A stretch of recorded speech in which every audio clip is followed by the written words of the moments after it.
Hello, hope all of you are staying safe, taking care of yourself and of your family. And thank you very much for trusting R&R as your wealth creation partner.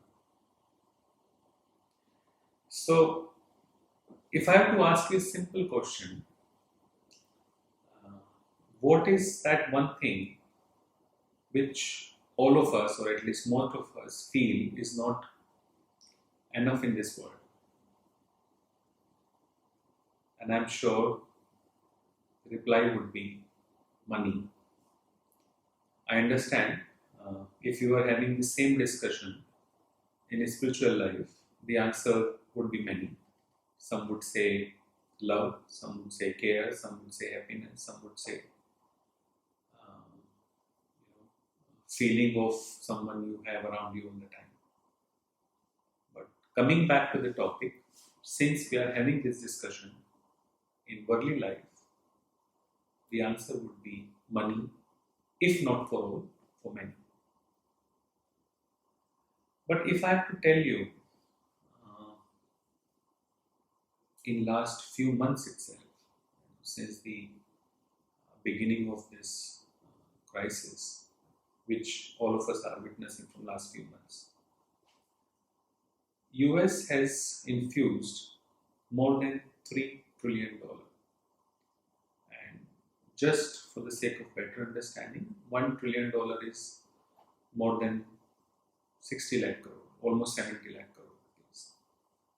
So they have infused close to, I would say, 2 crore. You know what I mean? And likewise, many countries have introduced large sums. So it could be $1 trillion, it could be $1.5 trillion, it could be in rupee terms, 50 lakh crore or 100 lakh crore or like that. And if we don't discuss what is happening globally, rather just talk about our country, this number obviously could be, I mean, we may not agree with this number because this number cannot be exact. But all of us know that there are many, even in our country, who have 1,000 crore, 2,000 crore, 5,000 crore, 50,000 crore. So as I said, this number, we cannot have a fixed number for this. So, but we know that there are at least 50,000 people in our country or 40,000 people in our country who have money close to or wealth close to more than 100 crore, 200 crore, 500 crore, 1,000 crore, 5,000 crore, 10,000 crore. So the point I'm trying to make here is it's not really uh, lack of money in this world. It's more about distribution of money. So some people have much more than what they need. Nothing against them, obviously, they must have done some hard work to accumulate this kind of wealth. And some people, let's say, don't have enough. Or in a happy situation, they would like to have more than what they have. So it's really the challenge is what I see, what I feel. Challenge is about distribution of money. And since childhood, I have been witnessing this, and since childhood, it was my desire that I do something about it. So, this distribution of money, I do something about it to solve this to whatever extent possible. I sort of, do my bit to reduce this gap to the extent possible.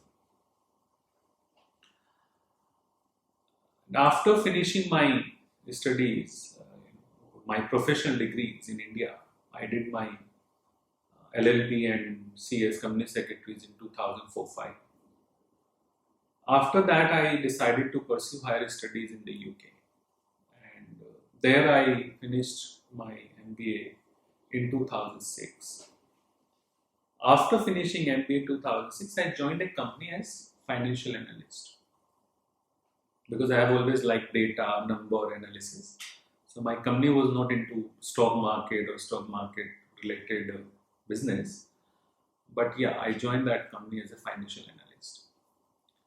And as soon as I joined, whatever I used to earn, this I am now talking 2006 onwards, whatever I used to earn, I used to invest most part of it in the stock market in India, because I didn't have that much knowledge of stock market in the UK. So, and as I said, from beginning I wanted to do something about reducing this gap. So I thought, okay, let me start my investing journey as soon as I can. So I invested in 2006, I invested in 2007, most part of what I used to earn. And all of us know, people at least who were active at that time, they would know that markets were doing really well. I mean, markets were moving up. And I also made good money in those 2 years, 2006 and 2007. And then came 2008, and all of us know, again, people who were active that time, at least they would know what happened. My investment, although I had made, I would say, best investments possible after studying everything about it, business I was getting into. But despite that, even my investments were down to the extent of 30-40%, in some cases more than that, 50-60%. And people around me, I used to know many people who used to invest in the market, even at that time. People around me lost much more. And if you had borrowed some capital or some money and had invested, then even if you had borrowed, let's say, 1 rupee to invest 2 rupee, leverage was only 2 times, then also you got completely wiped out, because 50% down if your investment goes means you have lost your capital. So this is the kind of scenario I was witnessing, and luckily I had not invested borrowed capital, and I had a lot of confidence in what I had invested, so I could hold on to what I had bought. But with all this, I got this idea that, okay, if I want to do something about reducing this gap, people who have much more than what they need and people who have, let's say, less than what they would want to have in a desired scenario. So with this, around this time, 2008, I got this idea, okay, if I want to do something to reduce this gap, then this can be a good start, that we guide people how to make right investments so that they can create wealth in the long run. With that thought process, we started a business in India in 2009. And within first few years, 2009, 10 or 2000 till 2012, within first few years, so in the first few years itself, we had created good infrastructure, team, everything, and we were advising some clients on their investments. These were mainly people we knew before, or people I have known, personally. Mostly business clients, or some you may call HNI clients. And that time we were into broking activities as well. And I would say it was going good, and we were doing our bit, in what to say, in advising them or in educating them around the right kind of investments. But very soon I realized that with this model, it will be difficult to educate and empower, as many people as we want to, or it will be difficult to be a part of as many wealth creation stories as we want to.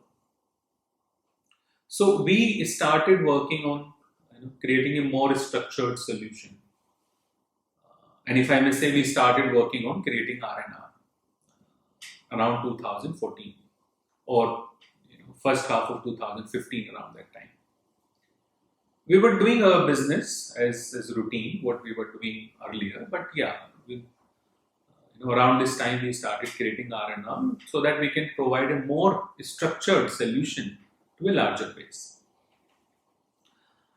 2016, in January 2016, we launched R&R. And intention was very clear since the beginning that we want to educate and empower as many people possible. And we have the same intention even today, and most likely, not most likely, in all probability, we will, continue working, achieving this objective only, that we educate and empower as many people possible. So there are, four focus areas, I would say, and this is very important, and especially in the current time, this is very important, and that's the reason why we are recording this video today. So first focus area, and we have always talked about it, and all my elite clerk speeches, if you have seen any, you will find that I must be talking about it, and in our magazine and everywhere you'll see. So we talk about 6 financial diseases: leverage or borrowed capital. I mean, if you are investing borrowed capital, or if you have invested more than what you have, we call it leverage. So it's the most lethal one. But yeah, this is the first disease we talk about, and we advise people to stay away from it. Then over diversification or under diversification. So either I try to own everything, let's say I have 100 stocks in my portfolio, or 200 stocks in my portfolio, or I have only 2 or 5. This is second disease. Then my desire to know everything, and we call it news all the time. So which is not a good thing to do. I'm not saying we should completely stay away from news. It's good to know, and it's important to know what is happening around, but not all the time. That sort of confuses you more than it helps you. Price is everything.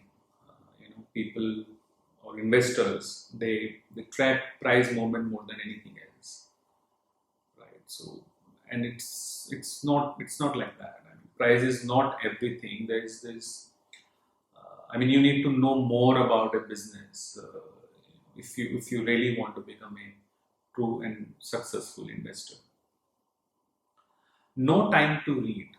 I have invested, and let's say my advisor has guided me to do things as per my objective. But yeah, no time to read. I don't want to know what I own. And then the 6th one is excessive churning. Excessive churning means I bought something today, I sold it, let's say, 10 days later, and likewise. So if I'm and this is what happens when you enter the markets for the first time, and we are seeing it more and more as we are onboarding a larger base as our clients. That people want to just know something for next 15 days, or 1 month, or 2 months, and they want to get out of it. Right? So they just want to keep busy with buy sell, buy sell, buy sell. With this, wealth creation is not going to be a possibility. These 6 financial diseases, as I said, they are there, and one of our focus area, or our first focus area, how do we ensure that people stay away from these 6 diseases? And we are doing whatever comes to our mind to ensure that we play our part in ensuring people stay away from these diseases. The second focus area, I would say, is or has all been since our birth. We guide people. So 2018, we know that many businesses went down by 40-50%. Share prices of many businesses went down by 40-50%. In some cases, I would say even 60-70% or 80%. Now, in 2020, especially, we can say in first 3 months, or we can say in March, again prices of many businesses went down by 40-50%, and this time in 1 month alone. So we have to accept, I mean, if I really want to become a long-term investor and if I want to create wealth out of investing, I have to accept the fact that years like 2018-19 or crises like the current crisis, coronavirus, these kind of situation or these kind of crises will keep coming, and we have to accept them. I'm not saying a new pandemic will be there every year. It shouldn't be, and this has come obviously, as we know, after 100 years. Last pandemic was in 1999. So this one has come after 100 years, as we know. But if not a pandemic, some other crisis will be there.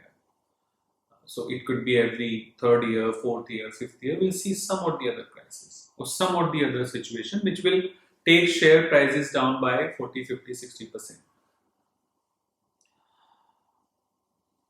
Wealth creation is a slow process, and all of us know, and we must have heard that compounding is the eighth wonder of the world, which is true, by the way. But we don't understand the true meaning of it. We know it theoretically, but we don't understand the true meaning of it. So if my investment from 100 becomes 150, and let's say it takes 3 years for it to become 150, and after that if it grows 20%, then I am earning 30% on my original investment. What I invested, 100 rupees, I am earning 30% on that. Although 150 grows only 20%. And likewise, as I keep going, year 5, year 6, year 7, year 8, every time my investment goes up by, let's say, 20%, on my original investment, I make 40%, 50%, and yeah, probably 8th year onwards or 9th year onwards, I see on my original investment, I'm making 3 times every year. So successful investors, you will be amazed to know, all the successful investors today, they are successful because they practice this. And by the way, there is no successful investor on the planet, I'm not saying only India, I'm saying on the planet, who didn't have to lose 40-50% of his portfolio value more than once. As I said, these kind of situations will keep coming every other year, or not every other year, in every 4-5 years at least once. So if whatever is your portfolio value, and I'm now talking about the successful investors, even they must have faced this situation more than once, that they had to sort of accept the fact that okay, their portfolio is down by 30-40%. But at the same time, what makes them successful investor? They see it as an opportunity. If they have to invest more, they see it as an opportunity. They know the fact that during such time only best investments are made. Like the current time, everything is at the bottom. GDP is at the bottom. This year, obviously, we are expecting, all of us know that we are expecting some contraction to the extent of 2-3%. But even otherwise, GDP was at the lowest possible level. GDP growth, I'm talking about. We have not seen this kind of low level in many years. Corporate profitability to GDP ratio is at multi-year low. Market cap to GDP ratio is again at multi-year low. EPS growth has not been there for last 4-5 years. All these factors, interest rates are at multi-year low. Multi-year low. All these factors, what do they tell us? Whatever investments are made now, during this time, and the horizon is more than 4-5 years, it can be even 10 years or 15 years, longer the better. But if it is 4-5 years, this is the time to make best possible investments. And this is what successful investors do. And that is why there are only very, very few successful investors. Very few. So this is our second focus area, that we educate people around all this. And this has been a focus area since our birth, as I said. The third focus area is educate people that in the short run, Markets are driven by sentiment and liquidity. In the long run, markets are driven by fundamentals. What I mean by this, if you have to ask me why markets went down from 12,000 to 7,500 in a matter of 20 days, honest answer would be I don't know. Again, if you have to ask me what made markets go up from 7,500 to let's say 10,500 in a matter of 1 month, again the honest answer would be I don't know.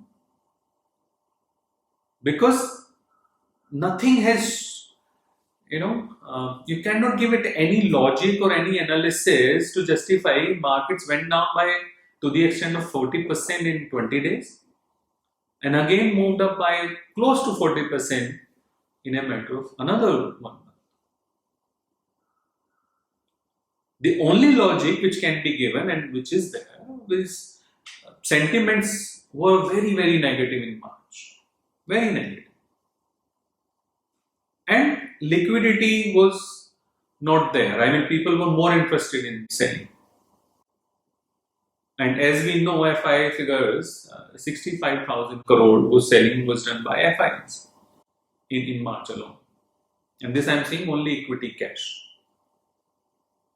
So if there were negative sentiments and people were more interested in selling, markets went down by 35-40% in 20 days.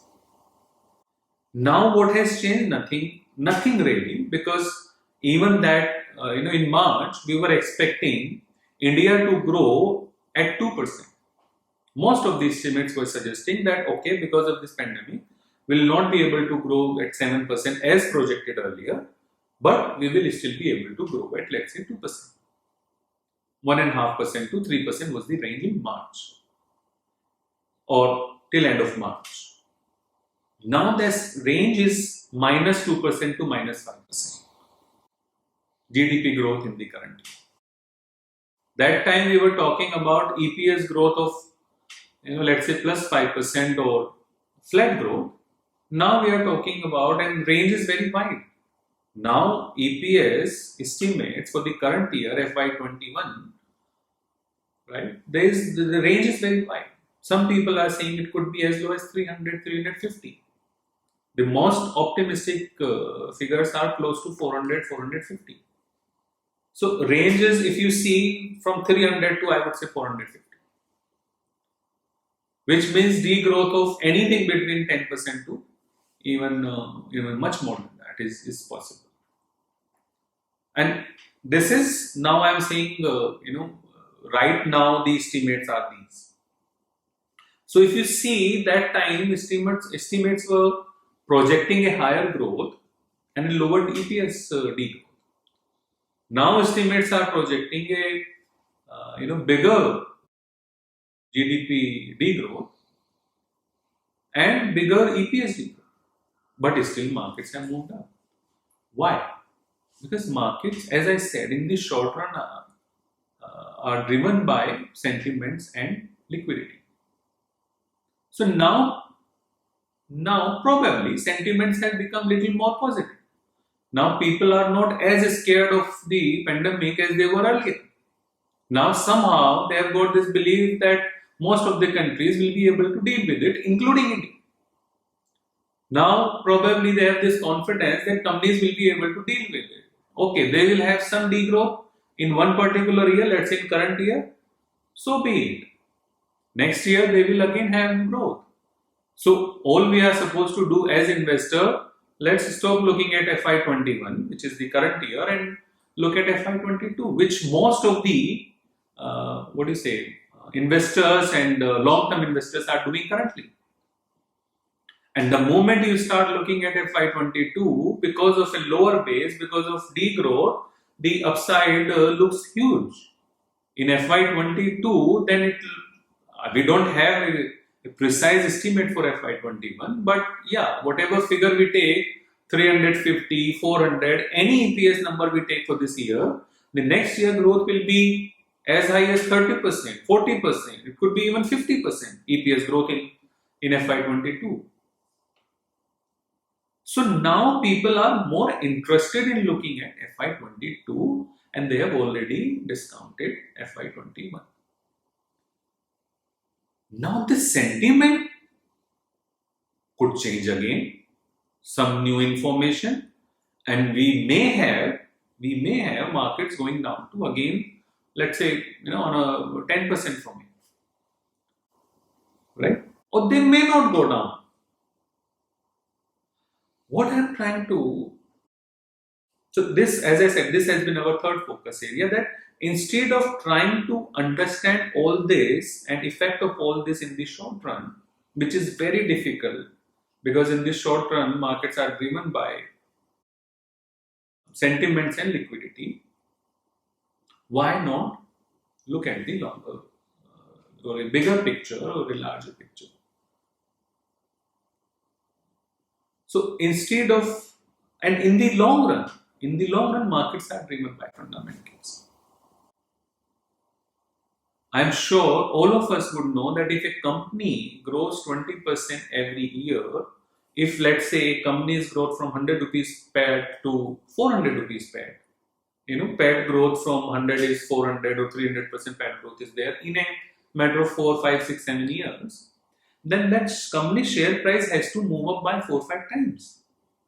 Likewise, a company if reporting 100 rupees profit today and there's degrowth in the business and 5 years later the same company reporting only 20 rupees PAT, there is no possibility that share price could move up. It has to be down by 40, 50, 60%. And this is more important. That how do we ensure that we buy those businesses which have a longer term positive outlook, and over a period of next 5 years, 10 years, they'll deliver good PAT growth. Now, what is happening in the short run, what is happening now, that in a particular month, market went down by 35%, in another month, market went up by 35%, you, me, anybody can't do anything about it. Yes, all we can do because of this, if we are getting good businesses at a lower price, we must take advantage of that. If I know, okay, this particular business, as I said, FY21 is already discounted. We cannot do anything about it. We all know about the situation. We cannot do anything about it. And if companies are good, and if, at this I was talking at Nifty level that next year will have a growth of 30-40%, but some companies will have growth of even 100% because of low base effect. So why don't I just spend all this time in understanding which those companies are, which will have a bigger growth next year and for the many years to come, and simply just keep buying them. Instead of focusing what was Nifty yesterday, instead of focusing, okay, it went down so much, it went up so much, again if it could go down so much. No, that is not possible. Anything could happen tomorrow, next month, 2 months from now. We will not be able to do anything about it. You as an investor will not be able to do anything about it. So one simple rule, okay, if my company is likely to deliver 20% PAT growth year on year for next 5 years, perfect. It's a good buy. Any price lower than it is, lower than its intrinsic value is a good price. It's a no-brainer that you will make 3 times, 4 times, 5 times on such investments in next 5, 6, 7, 8 years. It's a no-brainer. So take advantage of that. And this is what we have been guiding our investors. This has been our third focus area. The fourth focus area. So we have, all of us, we have few things in our life which are precious to us. Like cars. All of us want to own a car. All of us want to own a house. But how many cars? 1, 2, 3? How many houses? 1, 2, 3? More than that, we know it's not possible because yes, there is obviously money involved, and more than that, we know we'll not be able to do anything about it. We'll not be able to maintain so many. So anything precious in our life, we know what should be a desired number. And even if we can afford to own more than that, we know more than this is probably not good. Including kids at home, they are so precious. We all love them. We want them to get good education. We want them to grow in life, right? How many kids at home? One, two, three. So likewise, how many companies I should own? It cannot be 100 or it cannot be 2, right? Same way, like what I expect from my son. If I have a 10-year-old son, I would expect him to get good education. I would expect him to be successful in life. And if required, I would expect him to take care of me, my wife, my parents. When he grows and he becomes young, he becomes adult. I would want him to do that for all of us. And same, why don't I give similar treatment to my investments or my stocks which I have bought, or the businesses I have bought? Because again, same expectation I have that these businesses grow and these businesses do take care of me and my parents or my family when I'm not probably earning so much. After 5 years, 10 years, 15 years, I expect these businesses to multiply in value terms, I'm saying, and take care of me. But like I said, anything precious in our life, we know what should be an exact number or realistic number.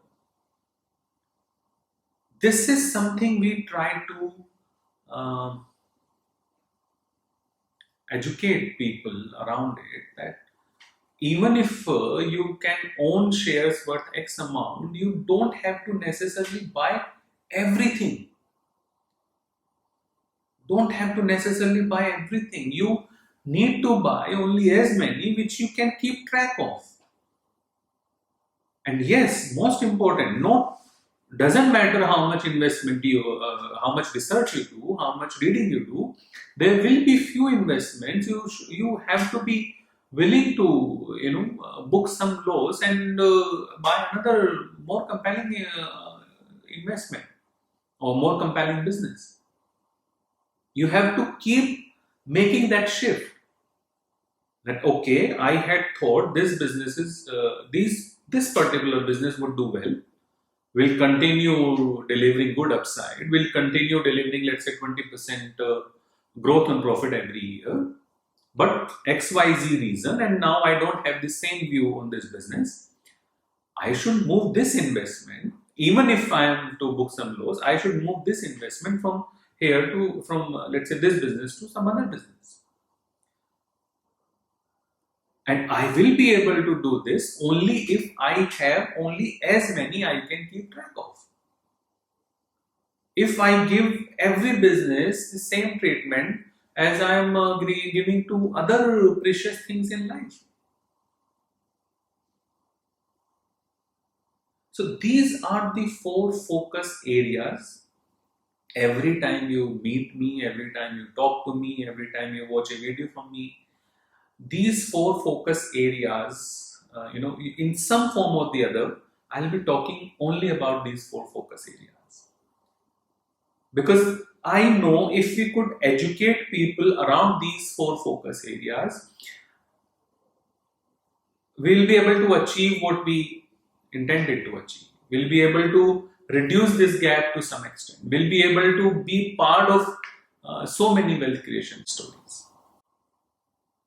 In very near future, at the earliest possible, we want to be part of at least 1 lakh successful wealth creation stories. I am not saying in next 3 years so many people will create wealth on our recommendations. Yes, their investment will definitely grow in value, but more, what I'm trying to say here is, they will at least know, okay, they are supposed to take care of these 4 focus areas. or they'll be educated around these 4 focus areas, and then wealth creation is a very simple, very beautiful process, very easy. If you don't make it complicated, it's very easy, it's simple, it's beautiful. If I may add this, those investment I was just talking about in the beginning of the video, 2008 I had made, and they had gone down to the extent of 40-50%. In next 2-3 years itself, I was amazed to see that most of them went up by 2-3 times. They went up by 2-3 times in next few years. So once I know I have made a good investment, once I know enough about the business I have invested into, once I have all this education, around all focus areas I just talked about, then wealth creation is a very simple, very beautiful process. It's just a matter of time that I'll be able to create over a period of time. If I stay invested for next 10 years, 15 years, 20 years. We are taking as much help possible of technology, right? So to bring a lot of ease for our clients, as well as to ensure that we can, we pass on this education in the most, easiest way. Most easiest way. So we are taking help of technology. We are taking help of this kind of videos. We are taking, we are doing initiatives like Elite Club. So if you come to one of our conclave, this is what we discuss there. This is what we discuss there. We are doing everything possible which is coming to our mind at least, right? That this is how we can educate people around these 4 focus areas. And I'll be happy to listen. I'll be happy to know if there are some suggestions from your side that how we can educate people around these 4 focus areas more efficiently. We want to become part of at least 1 lakh wealth creation stories or 1 lakh success stories. And we know if we could become part of 1 lakh wealth creation stories or success stories, then those 1 lakh, just imagine how many more they can educate. Just imagine how many more they can educate. And if that happens, certainly this gap will not be so much, will be reduced to some extent.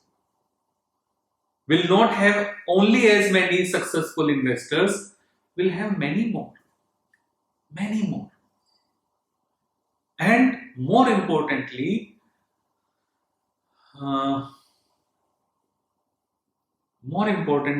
there will be a lot of ease. There will be a lot of ease. There will not be any stress. And I'll be more confident. I will know, okay, I have done a good job. I have, done everything as per the requirement or as it should have been done. And over a period of time, I'll create wealth. I'll become a successful investor. I'll have a good retirement life. I'll be able to take care of my kids.